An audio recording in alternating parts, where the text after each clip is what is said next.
Boa tarde a todos. Que escolha feliz nós fizemos, começando a semana com os ensinamentos de Jesus e dando mais um passo para nos melhorarmos, né? Para evoluirmos mais um pouquinho. A história de hoje começa em 1902, quando nasce na Bahia Eunice, filha de Menininha, como ela era conhecida. Uma família muito pobre, com realmente muitas dificuldades financeiras, e os filhos acabaram, as filhas na verdade, eram várias filhas, acabaram não tendo estudos, né? Quando Bela chega aos 15 anos, o sonho dela era trabalhar na casa de Senhor João, que era o maestro da banda da cidade, também professor de música, em um colégio particular na cidade de Estância. E por ocasião da doença da esposa de Sr. João, que ficou com tuberculose, lá vai a nossa Bela cuidar dos filhos de Sr. João. Eram vários filhos, né? E na casa só tinha a esposa, os filhos e assim a Luísa, que era a filha de antigos escravos da família de Sr. João. Lá vai Bela cuidar com todo carinho dessas crianças e depois acabou cuidando também da esposa do Sr. João, que veio a falecer. Passados alguns meses, Sr. João entrou em contato com Dona Menininha, né, e pediu Bela em casamento. Ele gostava muito da menina, ela cuidava muito bem dos filhos. Então não era um casamento por amor, mas era um casamento por afinidade. E Bela resistiu um pouco, mas acabou convencida pela mãe e pela tia que ele era um bom partido, ele era um homem muito honesto, muito correto, com bons estudos e tinha filhos que precisavam de alguém para cuidar com carinho. E lá vai Bela assumir a sua missão. A vida de Bela, mesmo durante esse casamento com o Sr. João, não era uma vida muito fácil, porque o Sr. João ele tinha poucos recursos, morava sempre em casa alugada, dava aulas particulares de piano, a aula que ele dava particular no colégio era trocada pelo estudo dos seus filhos, né?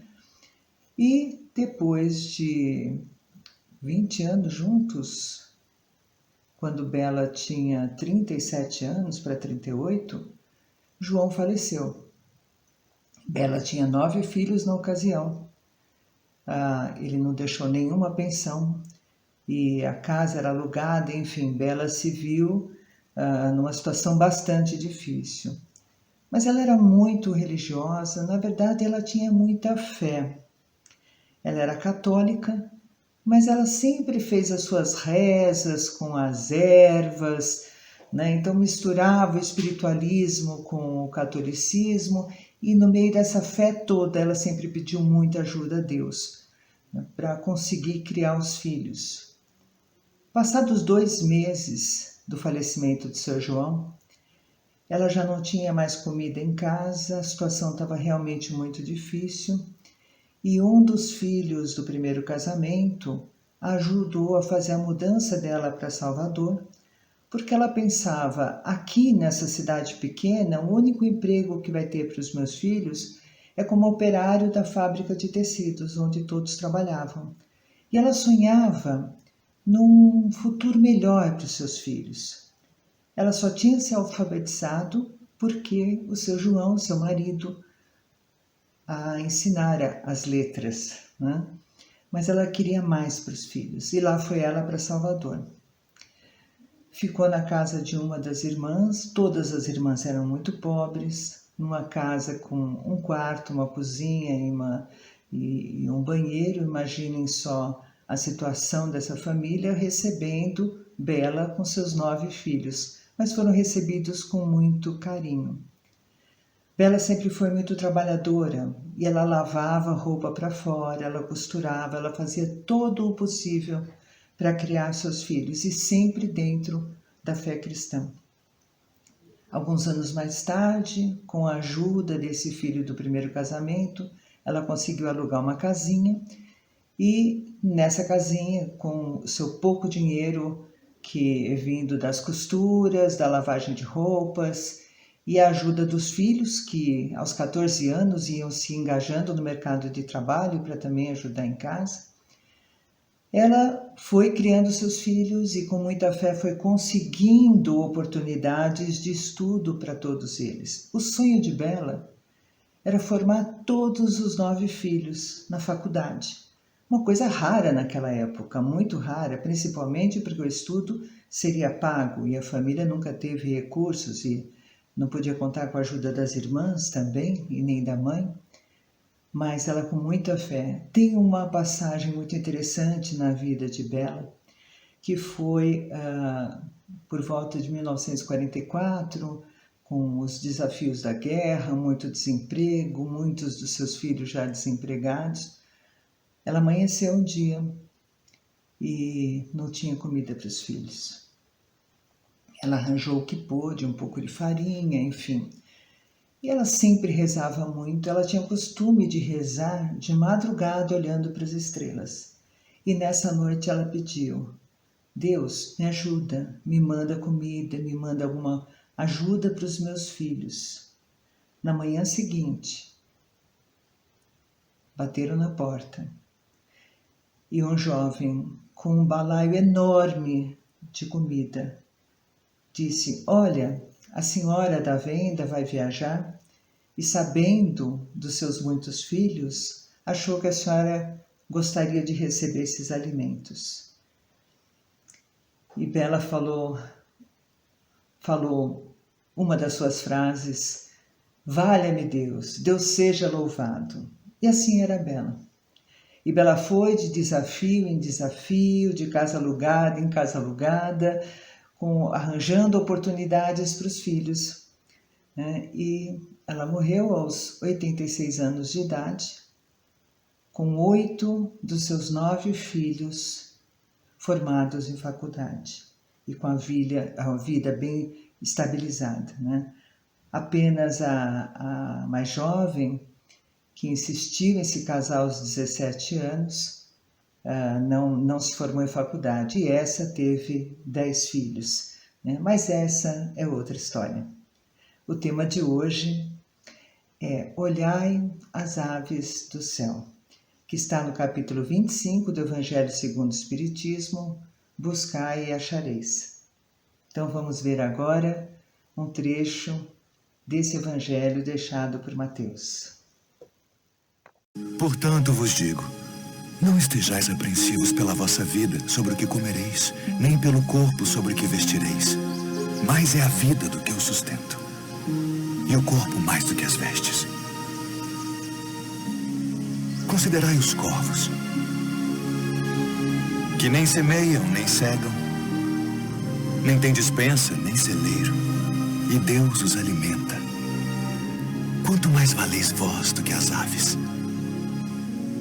E qual de vós, sendo solícito, pode acrescentar um côvado à sua estatura? Pois se nem ainda podeis as coisas mínimas, porque estáis ansiosos pelas outras.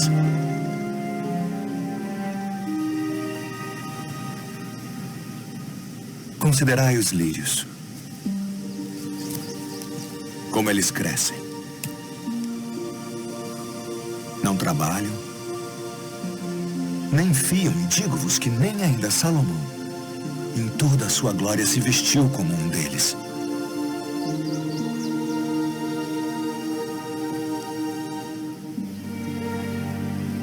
E se Deus assim veste a erva que hoje está no campo e amanhã é lançada no forno,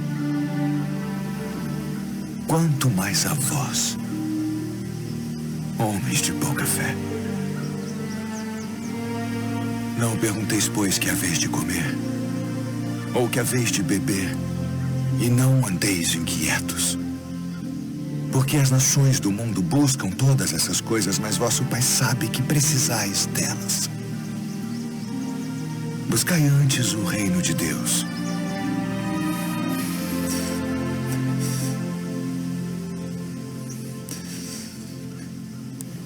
E todas estas coisas vos serão acrescentadas.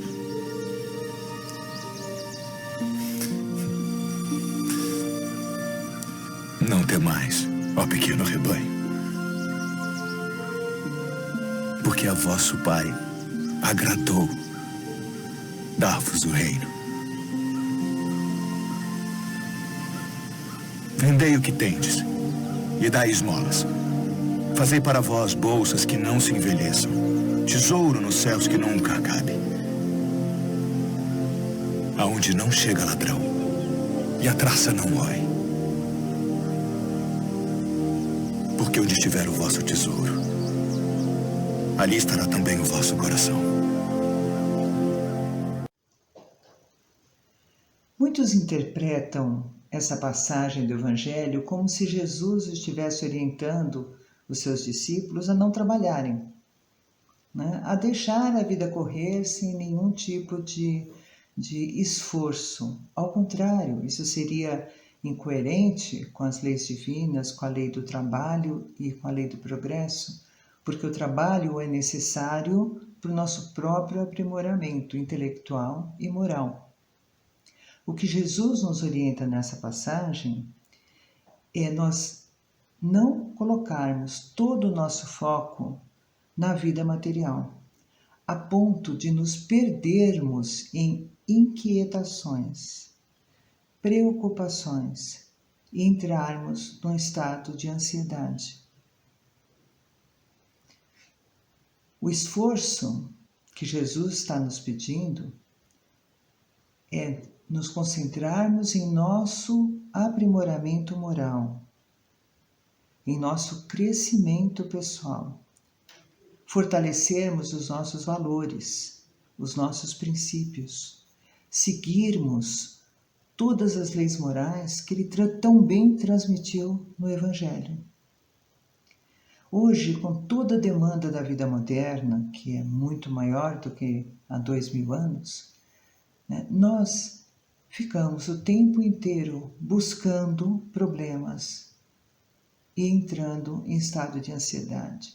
Mas como assim buscando problemas? Ninguém quer problemas na vida. Será? Será que nós não assistimos demais o noticiário?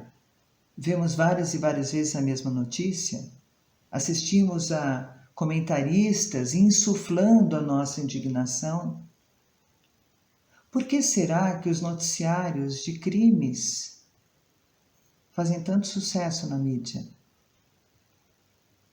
E mais do que isso, será que nós não ficamos criando, construindo na nossa mente cenários negativos do que pode dar de errado na nossa vida? Ou o que pode acontecer com a vida dos nossos filhos, das nossas esposas, maridos?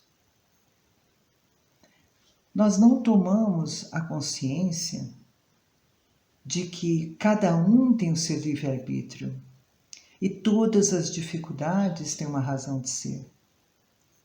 Se nós carregarmos a vida de outras pessoas no colo, procurando resolver todos os problemas do mundo, nós vamos prejudicar essas pessoas, porque elas têm um aprendizado a fazer. E nada aprendem se nós fizermos por elas. Além disso, nós cultivamos a ilusão do controle, que nós temos o controle total sobre tudo o que acontece na nossa vida e que nós também podemos controlar a vida de outras pessoas. O que Jesus nos ensina é: faça a sua parte e confie em Deus para fazer a parte dele. Essa doença que hoje acomete toda a humanidade, é uma verdadeira pandemia, chama-se ansiedade. O Brasil, já desde 2017, era considerado pela Organização Mundial de Saúde como o país com o maior número de pessoas com transtornos de ansiedade. Mais de 19 milhões em 2017, bem antes da pandemia. Então não é a culpa da pandemia, mas a forma como nós estamos vivendo. Muitas e muitas e muitas pessoas sofrem de um transtorno do pensamento acelerado. O que é esse transtorno? É ficar o tempo inteiro pensando, o tempo inteiro pensando, ou remoendo problemas que já aconteceram, ou cultivando mágoas, raiva, indignação, ou excesso de preocupação com o futuro. Nós precisamos cultivar a nossa fé, colocar nas mãos de Deus os nossos problemas, confiar que Deus vai fazer o melhor para a nossa vida, para a vida dos nossos entes queridos, mesmo que o que esteja acontecendo seja algo doloroso, faz parte da lição, faz parte do nosso crescimento. Nós precisamos cuidar da nossa casa mental, do nosso corpo mental, da mesma forma como nós cuidamos da nossa casa física, da casa onde nós moramos. Nós não deixamos a louça acumular uma semana na pia. Nós não varremos a casa uma vez por mês. Nós não lavamos os vidros uma vez por ano. Nós cuidamos no dia a dia para que o ambiente seja saudável. Vamos fazer a mesma coisa com a nossa casa mental? Vamos cuidar dos nossos pensamentos. Vamos vigiar e orar. Vigiar os nossos pensamentos. Será que esse pensamento é bom? É útil? É verdadeiro? Quantas vezes nós não ficamos inventando coisas na nossa imaginação, né? Remoendo coisas que foram ditas por outras pessoas, imaginando cenários negativos, e com isso nós vamos adoecendo a nossa casa mental, que se reflete no nosso corpo físico. Então, hoje, um número muito grande, quase 10% da população brasileira sofre de algo chamado transtorno de ansiedade generalizada. É um estado permanente de ansiedade e que se reflete no corpo físico na forma de cansaço, de tensão muscular, de palpitação, ou seja, taquicardia, coração acelerado, de suor excessivo, de dor de cabeça e de problemas gastrointestinais. Mas não é só o corpo físico que é afetado, é também todo o nosso sistema neurológico. Então, esse transtorno também causa perda de memória, insônia, dificuldade de concentração, irritabilidade, inquietação. Então, além de tudo isso, de comprometer a vida física, compromete os relacionamentos, compromete a capacidade de trabalhar e rouba qualquer chance de paz. Então, será que os nossos pensamentos, a forma de nós vermos a vida, a forma de nós projetarmos o nosso futuro, não está comprometendo a nossa capacidade de sentir alegria, de ter bom ânimo, de buscar a felicidade relativa que nós podemos ter nessa vida? Ou será que nós acreditamos que a felicidade não é desse mundo, uma felicidade que de fato a gente não conhece, que está nas esferas superiores, mas nós fazemos questão de provar isso na nossa vida? Será que isso está acontecendo? Muitas vezes inconscientemente é o que nós estamos fazendo, comprometendo a nossa capacidade de sermos felizes. Na fluidoterapia do dia 1º de setembro, que está gravada nesse canal do YouTube, né, é feita toda uma reflexão sobre a necessidade da alegria e do bom ânimo. Então eu recomendo, quem quiser se aprofundar um pouco mais nesse assunto, que vá a essa fluidoterapia no YouTube, para poder refletir um pouquinho mais, tá bom? Então vamos, a partir de hoje, lavar a louça da nossa mente, varrer o pó dos nossos sentimentos e fazer uma faxina geral para deixar nossa mente sempre com boa higiene. Tenha uma boa tarde.